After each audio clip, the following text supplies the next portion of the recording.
tayo sa Family Feud kanina. Nanalo na ng 100,000 pesos ang Sex Bomb Dancers. At kasama natin si Mia. Siya ang unang lalaban dito sa Fast Money Round.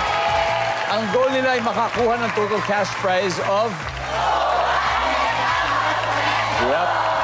At syempre, nanalo rin ng 20,000 yung napili ng charity, Mia. Ano ba napili? Ang Lila Filipina.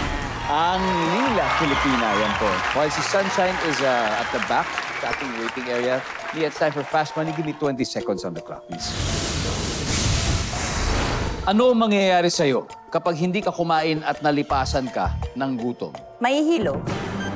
Ang sundalo ay hindi dapat takot sa blank. Sa barel. Ano ang inaalok sa'yo ng tao sa mall? Credit card. Walang nakaalala sa birthday mo, so anong gagawin mo? Malulungkot. Body part na ipinamamasahe ni Mrs. kay Mr. Likod. Let's go, Mia. Tignan natin kung ilang points na nakuha mo. Mangyayari sa'yo kapag hindi ka kumain at nalipasan ng gutom, siyempre, mahihilo. Ang sabi ng survey, pwede. Sundalo hindi dapat takot sa baril. Ang sabi ng survey, wow. Ano ang inaalok sa'yo ng tao sa mall? Credit card. Ang sabi ng survey natin dyan ay, yo! Walang nakakaalala sa birthday mo, anong gagawin mo? Malulungkot ka. Siyempre, ang sabi ng survey, isa, body part na ipinamamasahe ni Mrs. kay Mr. Likod. Ang sabi ng survey, boom! Great, great start. 113. Balik tayo, Mia. Let's welcome back, Sunshine.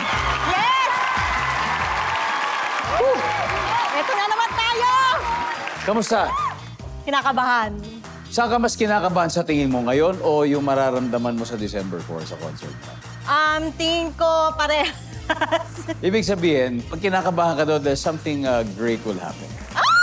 Something great will happen. Kagaya ngayon, si Mia ay nakakuha ng 113 points. Ay, ang brainy So you yan, just need talino. 87, right? Very galing, ha? Okay, sa punto po ito, lahat po ng sagot ni Mia, makikita na po ng mga manonood. Oras na. Brainy. Para sa ganun at give me 25 seconds on the clock. Okay. Ano ang mangyayari sa'yo kapag hindi ka kumain at nalipasan ng gutom? Go. Sasakit ang sikmura.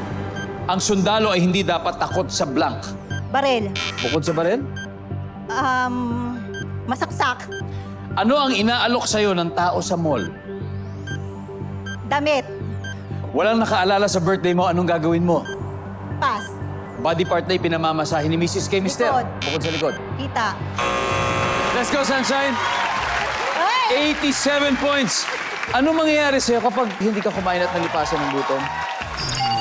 Sasakit ang sikmura. Nasakit daw sikmura. Okay, sabi ng survey natin dyan ay... Top answer! Ang sundalo hindi dapat takot sa masaksak. Ang sabi ng survey. Yan. Baril ang top answer. Ano ang inaalok sa'yo ng tao sa mall? Sabi mo'y damit. Ang sabi ng survey. Okay. Ang top answer, free taste ng pagkain. Free taste ng pagkain. Walang nakaalala sa birthday mo, anong gagawin mo? Nag-pass ka dito. So dahil dyan, 0. Pero ang top answer dito, edi magse-celebrate mag-isa. Oo nga. Body part na ipinamamasahe ni Mrs. kay Mr. Kita. Ang sweet naman. Ang sweet. Ang sabi ng survey, sa hita ay... Boom! Ang top answer ay likod. Anyway, Shine, congratulations. Nanalo pa rin kayo ng 100,000 pesos. Let's welcome back Sex Bomb, of course, Sex Bomb singers. Great, great. Congratulations. And eto na talaga, December, ilang buwan na lang ang ihintayin natin ang pinakamalaking pagtitipon at reunion ng inyong grupo. Rochelle, Yes. sino pa ba yung mga bukod sa inyo? Siyempre, baka magkaroon din kayo ng mga special guests. Oh. Ay, kuya. Ikaw natin. Siyempre. Bukod sa akin, I'm sure marami mga ibang special guests. Kasi alam niyo po, siyempre since 1999, napakarami po nilang nakatrabaho. Kaya I'm sure, expect niyo po ang mga nakasama nila all throughout those decades